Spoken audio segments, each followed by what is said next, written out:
우리가 사무엘하 내용을 잘 살펴보면 이 압살롬이 아주 치밀하게 이 반역을 준비했음을 우리가 알 수가 있습니다. 그는 몇 년의 기간을 들여서 이 백성들의 마음을 얻었고, 그리고 그 당시 최고의 또 전략가이며 이 다윗의 책사였던 아히도벨을 자기 편으로 만들었습니다. 얼마나 많은 공을 들었을지 우리가 생각해 보지 않아도 알 수 있습니다. 그리고 또 다윗의 수많은 신하들을 자기 편으로 끌어들입니다. 그래서 아주 완벽하게 준비를 하고 이 반역을 했던 것이죠. 그런데 이렇게 강력한 압살롬의 반역을 이 다윗은 후세의 모략으로 비교적 안전하게 마하나임에서 전열을 정비할 수 있게 됩니다. 즉 후세가 시간을 벌어준 것이죠. 만약 후세의 계략이 압살롬에게 먹히지 않았다면 아마 다윗은 벌써 죽었을 것입니다. 그리고 마하나임에서 압살롬의 반역군과 일전을 치르고 이 싸움에서 다윗의 군대가 압살롬의 군대를 완전히 무너뜨립니다. 그리고 압살롬은 도망가다가 나뭇가지에 걸려서 요압에 의해 죽임을 당하죠. 이렇게 전쟁은 이제 끝이 납니다.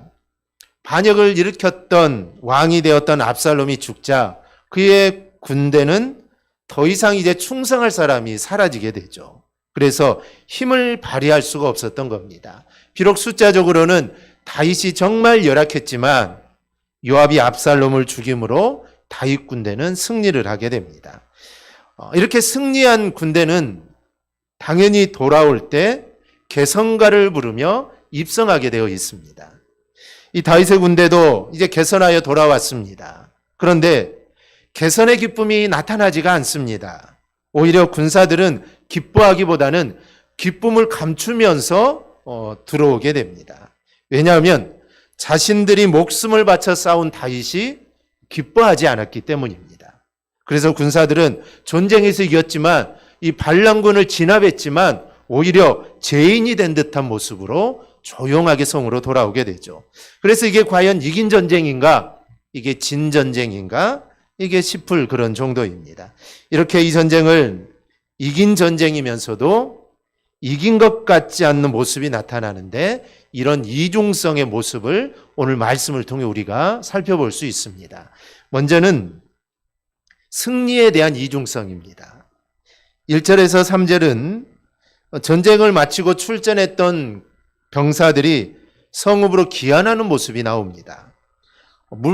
분명 개성가를 부르면서 나팔을 부르면서 즐겁게 들어와야 되죠. 그런데 성읍으로 돌아오는 모습은 전혀 그런 모습이 나타나지 않습니다. 3절을 보면 그날의 백성들이 싸움에 쫓겨 부끄러워 도망함 같이 가만히 성읍으로 들어가니라. 전쟁에서는 분명히 이겼습니다. 전쟁에서 승리했는데 백성들이 볼 때 이 군사들은 무언가에 쫓기듯이 전쟁에서 승리한 것이 아니라 마치 도망치듯이 성읍으로 들어오고 있었다는 것이죠. 이와 같이 된 것은 다윗의 태도 때문입니다. 다윗은 비록 압살롬의 반역을 제압해서 이제 이 왕위를 지킬 수 있었지만 이로 인해 사랑하는 아들을 잃게 됩니다. 우리가 지금 사무엘하를 살펴보지만 다윗이 정말 사랑했던 아들이 압살롬입니다. 그래서 용서해주고 또 용서해주고 자기 곁에 항상 두었던 아들이 압살롬인데 그 사랑하는 아들이 죽었다는 것이죠. 그래서 출전할 때 압살롬을 함부로 대하지 말라, 좀 살려달라라는 그런 부탁까지 하게 됩니다. 그런데 천상 군인인 요압은 생각이 달랐습니다. 왕이 살려달라고 했지만 그럼에도 불구하고 요압은 압살롬을 죽인 겁니다. 이렇게 다윗은 죽음 압살롬으로 인해 눈물을 흘리며 슬퍼합니다. 1절을 보면 어떤 사람이 요압에게 이르되 왕이 압살롬을 위하여 울며 슬퍼하시나이다. 또 4절을 보면 다윗은 사람들을 물리고는 압살롬의 이름을 부르면서 아들의 죽음을 슬퍼합니다. 반역의 괴수를 죽이고 승리하였지만 그 반역의 괴수가 사랑하는 아들이었기 때문에 승전가도 부르지 못하고 침울한 모습을 띠고 있는 것이죠. 그래서 다윗은 이 전쟁을 승리로만 볼 수는 없는 것입니다. 승리했음에도 다윗이 이렇게 아파한 이유는 바로 사랑하는 아들이 죽었기 때문입니다. 그런데 여기는 또 다른 이유가 있습니다. 겉으로 드러나는 것은 아들이 죽었기에 슬퍼하지만 다윗의 마음속에 가지고 있는 더 중요한 다른 이유가 또 있습니다.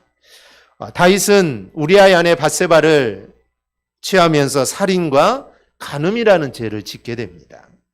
이 범죄로 인해 하나님은 나단을 보내서 다윗에게서 칼이 떠나지 않을 것이고 자신의 아내들이 수치를 당할 것이라는 그런 형벌을 내리게 됩니다. 다윗에게 함으로 그 죄는 용서를 받았지만 그 죄에 대한 형벌이 있을 거다라고 하나님 말씀을 하시죠. 그 형벌 중에 하나가 이번에 가장 사랑하는 아들 압살롬에 의해서 자기에게 다가오고 있는 것입니다. 칼이 떠나지 않았고 압살롬인의 후궁들이 수치를 당하는 일들이 일어나게 되었죠. 그러니 압살롬의 날을 지나가기는 했지만 옛날 죄가 생각이 났을 겁니다. 그 죄의 결과로 이번 일이 일어났다는 것을 다윗은 알고 있는 겁니다. 그러니 다윗은 승리의 노래를 부를 수가 없었던 것이죠. 우리는 여기서 하나님의 형벌에 대처하는 자세를 볼 수 있습니다. 우리는 너무 가벼운 신앙의 원칙을 가질 때가 있습니다. 그것은 아무리 큰 죄를 지어도 회개하면 그만이다라는 그런 생각입니다. 물론 우리가 진정한 회개를 하면 하나님께서는 그 회개를 들어주시고 우리의 모든 죄를 다 용서해 주십니다. 어떤 죄를 지었던 용서는 해 주시죠. 그런데 회개는 무조건 용서다. 이런 생각을 우리는 버려야 합니다. 무조건 용서해 주시기는 합니다. 하지만 그것으로 끝은 아닙니다. 그 죄로 말미암아 무너진 하나님의 정의는 어떤 방법으로도 세움을 입어야 하기 때문입니다. 하나님이 세우신 왕, 이 다윗 아닙니까? 그래서 이스라엘 백성들뿐만 아니라 그 주변의 모든 나라들이 그 당시 여호와라는 신이 세운 다윗 왕을 바라보고 있을 겁니다. 그런데 그 다윗 왕이 범죄함으로 하나님의 정의가 무너져 버렸던 것입니다. 하나님은 그 무너진 하나님의 정의를 다시 세워야 합니다. 그래서 다윗을 용서하셨지만 그에게 형벌을 내리는 것이죠. 그 형벌을 통해 하나님의 정의가 세워지는 것입니다. 그래서 죄를 지었는데 아무 형벌도 내리지 않으면 이게 정의가 세워지지 않죠. 그래서 하나님은 다윗이 죄를 짓고 회개했을 때 용서는 하셨지만 그에 대한 형벌을 내리심으로 하나님의 정의가 세워지게 했다라는 것이죠. 즉 죄로 인하여 아파할 부분은 우리가 그대로 감내해야 한다는 것입니다. 그리고 이것을 감내하면서 우리가 감사하게 되는 것은 우리가 성경을 통해서도 알 수 있지만 하나님이 내가 이런 벌을 너희에게 이런 벌을 내리겠다라고 했지만 하나님은 정말 진정으로 회개하면 그 죄를 다 형벌을 내리지 않습니다. 하나님이 형벌을 내리다가도 하나님의 그 형벌을 거두어 가시는 경우가 참 많이 있습니다. 그래서 이런 과정을 통해 우리는 이 회복되게 하시는 것 자체가 하나님의 은혜라는 것을 우리는 깨닫게 되는 것입니다. 그리고 우리 인생 자체가 죄인이라는 것을 우리는 또한 깊게 깨닫게 됩니다. 그러니 우리는 죄를 지어서는 안 됩니다. 인간이 연약하기에 죄를 짓지 않을 수는 없지만 내가 죄를 지음으로 하나님의 정의가 무너질 수 있다라는 생각을 가지고 정말 내가 죄를 짓지 않으려고 우리는 부단히 노력해야 하는 것입니다. 그러한 마음으로 살아가는 것 자체가 정말 내가 죄를 지으면 하나님의 정의가 무너진다. 그러니 나는 될 수 있는 대로 나는 죄의 모습을 가지고 있으면 안 되겠다. 이렇게 알고 살아가는 것이 하나님의 영광을 드러내는 것입니다. 이 다른 게 하나님의 영광을 드러내는 게 아닙니다. 하나님의 모습을 깎아내리지 않는 것 그 자체가 바로 하나님의 영광을 드러내는 것입니다. 그러니 우리는 내 삶을 통해 늘 제약된 길에서 우리가 벗어나고자 우리는 노력해야 하는 것입니다. 둘째는 요압이 다윗에게 보인 태도의 이중성입니다. 이 다윗이 슬퍼함으로 이 승리하고도 침울한 분위기가 되자 군대 장관인 요압이 나섭니다.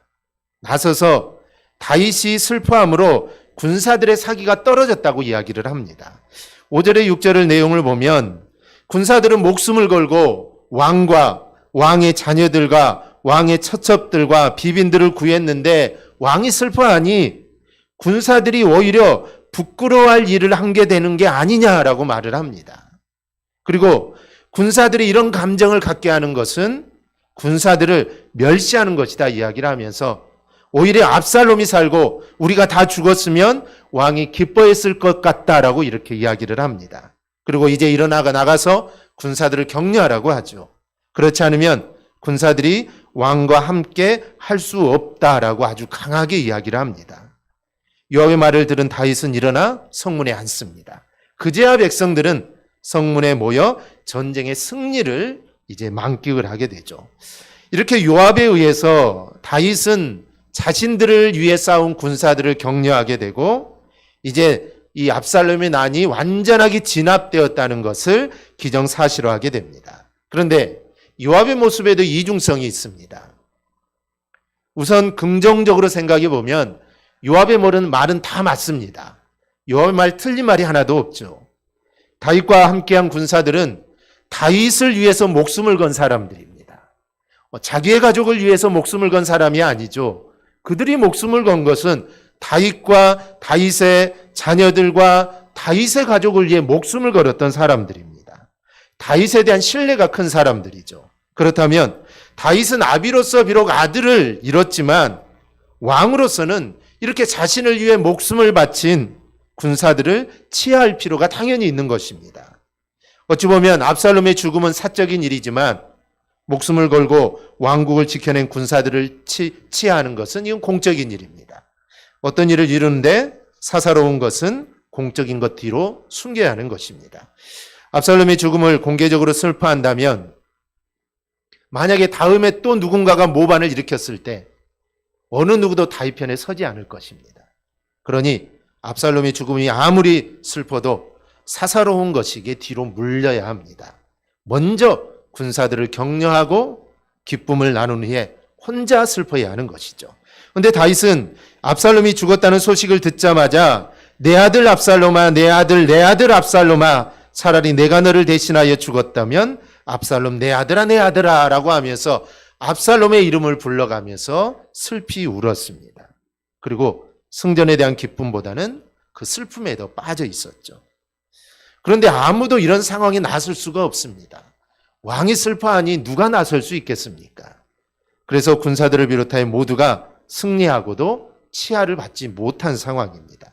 이때 요압이 나선 것이죠. 요압은 다윗이 사울의 손을 피해 도망 다닐 때부터 함께했던 전우입니다.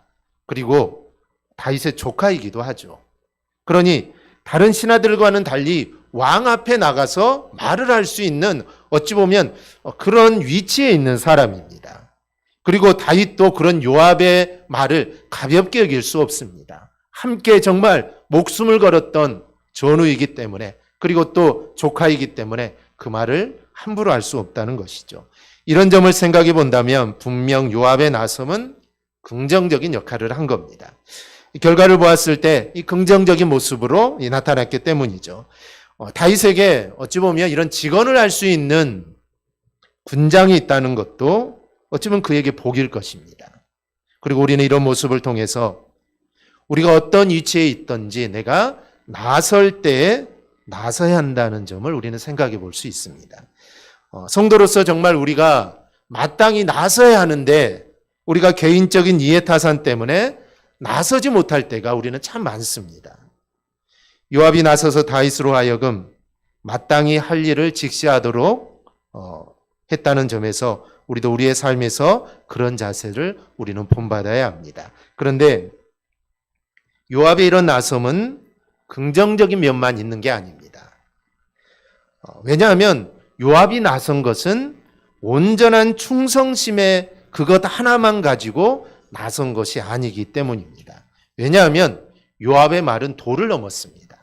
아무리 신하라고 해도 전우라고 해도 조카라고 해도 왕에게 할 말이 있고 하지 못할 말이 있습니다. 그런데 요압의 말은 이미 도를 넘어서고 있습니다. 첫째는 그는 오직 군대 장관으로서만 생각을 하고 있습니다. 요압은 왕에게 말을 할 때 다윗을 위해 싸운 군사들에 대해 이야기할 때 부하들이라는 단어를 씁니다. 5절, 6절, 7절에서 계속해서 부하들이라고 하죠. 물론 맥락상으로는 왕의 부하, 다윗의 부하인데 일관되게 부하들이라고 이렇게 그냥 말하는 것을 볼 때 그는 지금 총사령관으로서 자신의 입지를 다윗에게 말하는 것입니다. 사실 실제적인 싸움은 요압이 한 것이죠. 그런 싸움에서 승리로 끝났는데, 정말 승리를 해서 돌아왔는데 왕이 기뻐하지 않는다면 부하들이 움직여 싸우게 한 자신의 입지가 흔들리게 되는 것입니다. 정말 승리를 해서 승리의 기쁨을 가지고 왔는데 왕이 슬퍼하니 자기의 입지가 좀 곤란하게 된 것이죠. 이런 면에서 요압은 다윗에게 부하들을 치하해야 한다. 그들을 치하해야 나도 높아진다라는 그런 생각을 가지고 있었던 겁니다. 둘째는 요압이 사용하는 표현법이 정도를 지나고 있습니다. 공적으로 다윗에게 목숨 걸고 싸운 군사들을 격려해야 합니다. 이 정도만 말하면 다윗도 충분히 다 알아들을 수 있습니다. 그런데 요압은 차라리 군사들이 다 죽고 압살롬이 살았으면 왕이 기뻐했을 거다라고 이렇게 말을 합니다. 그래서 정도가 지나친 것이죠. 다윗과 요압의 사이가 아무리 전우와 조카라고 해도 그렇습니다. 이렇게 말한 것은 요압의 생각이 그대로 반영된 것입니다. 요압은 자신의 군사적인 행동을 크게 보면서 지금 다윗이 이렇게 된 것은 바로 나 때문이다라는 것을 다윗에게 이야기하는 것입니다. 그래서 사실만 이야기해도 될 것을 확대해서 다윗의 심기를 불편하게 하는 것이죠. 사람은 아무리 숨겨도 그 속에 있는 것을 숨길 수가 없습니다. 은연히 그 속의 마음들이 말을 통해 나도 모르는 사이에 나오게 되어 있습니다. 셋째로는 요압의 말은 또 다른 반역과 같습니다. 왜냐하면 그가 하는 말은 왕 앞에서는 할 수 없는 말이기 때문입니다. 아무리 직언이라고 해도, 아무리 왕에게 직언을 한다고 해도 왕을 위협하는 말은 할 수 없는 것입니다. 7절을 보면 이렇게 말합니다. 이제 곧 일어나 나가 왕의 부하들의 마음을 위로하여 말씀하옵소서. 내가 여호와를 두고 맹세하옵나니 왕이 만일 나가지 아니하시면 오늘 밤에 한 사람도 왕과 함께 머물지 아니할지라. 그리하면 그와가 왕이 젊었을 때부터 지금까지 당하신 모든 하보다 더욱 심하니라. 이것은 요압이 다윗에게 명령을 하는 것과 같습니다. 나가서 군사들을 격려하지 않으면 내가 군사들을 다 이끌고 내가 나가버리겠다라는 그런 이야기입니다. 다윗도 이런 뉘앙스를 분명히 읽었습니다. 그래서 요압이 말을 할 때 아무 말도 하지 않고 그대로 나가서 성문 앞에 선 것입니다. 요압은 충분히 그럴 능력이 있고 또한 그럴 성정을 가진 사람임을 다윗은 알고 있었기 때문이죠. 그래서 다윗으로서는 다른 방법이 없었습니다. 이런 것들을 보면서 우리가 역사에서 승리나 실패하는 것에 우리가 너무 치우칠 것이 아니라 하나님의 인도하심이 어디에 있는가를 우리는 봐야 합니다. 다윗은 왕이기 때문에 마땅히 요압을 나무랄 수 있습니다. 그리고 당연히 나무래야 합니다. 신하가 왕에게 할 수 있는 말이 아니기 때문입니다. 그런데 다윗은 그렇지 않았습니다. 왜 그랬을까요? 지금 벌어지고 있는 모든 일들이 자신으로 인해 일어났다고 생각했기 때문입니다. 즉 하나님의 징계의 모습이라는 것을 다윗은 알았기 때문에 요압이 그렇게 말을 해도 요압을 나무랄 수가 없었던 것입니다. 만약에 자신이 잘했다면 이런 일은 일어나지도 않았을 거고 반란도 일어나지 않았을 거고 압살롬이 죽는 일도 일어나지 않았을 것입니다. 그런데 이러한 일들이 바로 자신의 죄 때문에 지금 이런 일들이 일어나고 있음을 다윗은 알았기 때문에 요압을 통해 주는 어찌 보면 자신을 깨우치게 하는 그 말을 그대로 받았고 그리고 그대로 수긍하고 있는 것입니다. 현재 주어지는 일들은 그냥 생긴 게 아니라 자신의 과거와 연결됩니다. 그러니 자신이 감당해야 나갈 부분은 그대로 감당해 나가야 하는 것입니다. 비록 그것은 어떤 면에서는 정말 수치스러운 것일 수 있습니다. 얼마나 다윗 입장에서 수치스럽겠습니까? 신하에게 이런 말을 들었으니 얼마나 수치스러운 일입니까? 그런데도 그거는 자기가 감당해야 될 일이기 때문에 그걸 그대로 받아들이는 것이죠. 그래서 다윗의 승리에 이중성이 있는 것입니다. 근데 우리는 여기서 다윗의 이러한 고통과 슬픔을 보면서 단지 하나님의 징계만을 생각할 것이 아니라 그 후의 결과를 우리는 봐야 합니다. 왜냐하면 하나님의 징계는 하나님의 백성들에게 고통을 주기 위한 목적이 아니기 때문입니다. 하나님이 다윗에게 징계를 주지만 그 징계는 다윗에게 고통을 주기 위해 준 것이 절대로 아닙니다. 그것은 하나님께 성도를 더 나은 축복을 담기 위한 그릇으로 만들기 위한 하나님의 손길이고, 또 궁극적으로는 영원한 하늘의 축복으로까지 인도하시기 위한 하나님의 그 과정이 하나님의 징계인 것입니다. 이 나 같은 죄인 살리시인이라는 이 찬송가를 작시자인 존 누턴은 하나님이 주신 징계와 시련을 가르쳐 이렇게 설명을 합니다. 그것은 우리의 은혜로우시고 지혜 많으신 의사가 처방하신 약이다. 그분은 우리에게 그 약이 필요하기에 처방하신 것이다. 그분은 그 약 사용의 빈도의 비율과 함량의 무게를 필요한 경우에 알맞게 조절하신다. 그러니 우리는 그의 기술을 전적으로 믿고 그의 처방에 대하여 감사하자. 이게 바로 징계와 시련을 대하는 하나님의 백성의 모습이어야 된다라는 것입니다. 성도에게 주시는 하나님의 이 징계는, 징계를 받는 자에게는 잠시의 고통과 아픔을 안겨주지만 그거는 반드시 우리에게 필요한 것이고 결국에는 풍성한 축복의 열매를 거두게 하십니다. 우리 하나님은 당신의 자녀들이 잠시 곁길로 갈 때 채찍을 드시지만 반드시 싸매 주시고, 또한 이전의 모든 아픔을 모두 치유하고도 남을 넘치는 축복으로 채워주시는 분입니다. 그러므로 우리는 하나님의 징계를 받을 때 이를 감사함으로 받아야 합니다. 왜냐하면 하나님의 징계는 채찍이 아니기 때문입니다. 그리고 그런 하나님의 징계를 받은 후에는 내가 동일한 범죄를 나는 빠지지 않아야겠다라는 다짐을 가지고 동일한 범죄에 빠져서는 절대로 안 되는 것입니다. 셋째로, 아직 완전히 문제가 해결된 게 아니라는 점에서 이번 승리는 이중성을 갖습니다. 비록 다윗은 전쟁에서 승리했지만 완전한 승리는 예루살렘으로 돌아가야 이루어지는 것입니다. 지금은 아직 예루살렘으로 돌아가지 못했습니다. 압살롬과 그의 군대는 전쟁에서 쓰러졌지만 아직도 예루살렘에는 압살롬의 잔당에 의해서 유지되고 있는 것입니다.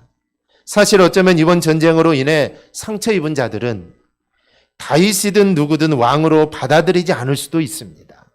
다윗도 마찬가지지만 어느 또 어떤 누가 또 왕위에 올라간다고 해도 그 피해를 받은 백성들은 쉽게 왕으로 받아들이기가 이게 쉬운 일이 아니라는 것이죠. 전쟁으로 인해 수많은 고통을 겪었으니 또 누군가 왕으로 오르면 또 전쟁이 일어날 수도 있으니 쉽게 왕으로 받아들이지 않을 수도 있습니다. 더구나 반역했던 사람들은 더욱 그렇겠죠. 그러니 이겼지만 승전가를 부르면서 승리에 도취되어 있을 수만은 없는 상황입니다. 이런 상황 역시 이번 승리가 이중성을 갖는 것이죠. 다윗은 이런 것까지 고민했기 때문에 승리에 도취되어 있을 수만은 없었던 것입니다. 우리가 하나님을 의지하면서 아마도 우리는 작은 승리들을 맛보며 기뻐하며 나아가고 있을 겁니다. 우리가 하나님께 기도하고 아니면 하나님을 의지함으로 나아갈 때 하나님이 함께해 주셔서 정말 일들이 잘 해결되고 그래서 우리가 기뻐하고 하나님께 감사하는 일들이 있습니다. 우리가 놓치지 말아야 할 점도 이 부분입니다. 분명 작든 크든 승리한 것은 우리가 기쁘고 좋은 일입니다. 그리고 하나님께 감사할 일입니다. 하지만 우리가 하나님 앞에 부름을 받는 날까지는 완전한 승리가 아니라는 것입니다. 우리는 여전히 영적인 전쟁을 치르고 있습니다. 따라서 우리는 승리에 도취되어서는 안 됩니다. 우리가 승리했다면, 정말 우리가 승리했다면 다시금 깨어서 성도답게 믿음의 싸움을 우리는 싸우기 위해 우리는 다시 한번 나가야 하는 것입니다. 따라서 이번에 다윗이 거둔 승리는 우리 인생의 일면을 보여주는 모습입니다. 즉 이중성이 있습니다. 우리는 이겼습니다. 우리는 승리했죠. 주님께서 십자가에 죽으시고 부활하심으로 인해 사망 권세를 이기시고 승리하심으로 인해 우리도 승리했습니다. 주님이 승리했으니 우리는 승리했고 이 승리는 보장되어 있는 것입니다. 하지만 남은 싸움이 또 있습니다. 승리는 했지만 아직 전쟁이 남아있다는 것이죠. 즉 우리는 영적인 전쟁은 끝이 난 게 아닙니다.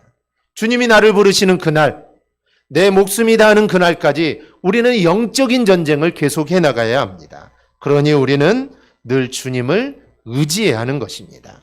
왜냐하면 주님은 우리의 이 대장이 되시기 때문입니다. 이 전쟁에서는 대장, 즉 장군의 뜻에 따라서 대장을 바라보면서 전쟁을 해야 되는 것입니다. 그래서 장수가 죽으면 그 전쟁은 지는 겁니다. 군사들은 아직 많이 남아 있어도 그 군사를 이끄는 만약에 장군이 죽게 되면 군사들은 사기가 떨어지고 그 전쟁에서 진 거나 마찬가지입니다. 우리의 영적인 전쟁도 마찬가지입니다. 우리의 영적인 전쟁의 대장은 오직 예수님입니다. 그래서 이 대장 되신 예수님을 따라가면, 의지하면 우리는 승리합니다. 그런데 이미 승리했다고, 야 우리는 승리했다 우리가 생각하고 내 멋대로 살아간다면 우리는 쓰러지게 되고 우리는 넘어지게 됩니다. 구원이 없어지는 것은 아니지만, 그렇다고 구원이 없어지는 것은 아니지만 아주 피투성이가 되어서 만신창이가 되어서 우리는 하나님 앞에 서게 될 것입니다. 하지만 주님을 의지하고 나아간다면 전쟁에서 이곳 들어오는 군대처럼 개성가를 부르며 우리는 승리의 모습으로 하나님 앞에 서게 될 것입니다. 여러분들은 어떤 모습으로 하나님 앞에 서기를 원합니까? 정말 만신창이가 되어서 거의 죽어가는 모습으로 하나님 앞에 서기를 원합니까? 아니면 정말 찬송을 부르며 기쁨의 찬양을 드리며 정말 당당하게 개성가를 부르며 하나님 앞에 서기를 원합니까? 우리는 정말 당연히 개성가를 부르는 군인처럼 우리는 하나님 앞에 서야 할 것입니다. 이 땅의 삶, 이 땅의 영적인 삶을, 영적인 전쟁을 내가 잘 싸우다 하나님 앞에 왔습니다 라는 그런 모습으로 우리는 하나님 앞에 서야 합니다. 그러기 위해서는 대장 되신 주님만을 의지하고 바라봐야 합니다. 그래야 우리가 끝까지 승리할 수 있습니다. 우리의 전쟁은 계속됩니다. 그래서 이 땅 우리가 신앙생활을 하다 보면 어떨 때는 전쟁에서 승리한 것 같기도 하고 어떨 때는 전쟁에서 진 것 같기도 하고 우리의 신앙의 그 모습들이 오르락내리락 할 때가 얼마나 많습니까? 그런데 우리가 실패한 것 같은 느낌이 들 때도 우리는 하나님을 의지해야 합니다. 그러면 우리는 다시 일어설 수 있는 것입니다. 그런데 주저앉고 싶고 우리의 신앙이 떨어지는 것 같은 그 순간에 하나님을 의지하지 못하고 앉아버리면 우리의 신앙은 다시 일어설 수 없게 되는 것입니다. 그래서 우리가 오늘 이 사실을 기억하고 우리 모두 주님이 나를 부르시는 바로 그날까지 주님만 의지하고 나아가 완전한 승리의 삶을 사는 우리 모든 성도들이 되기를 주님의 이름으로 축원합니다. 아멘. 기도하겠습니다.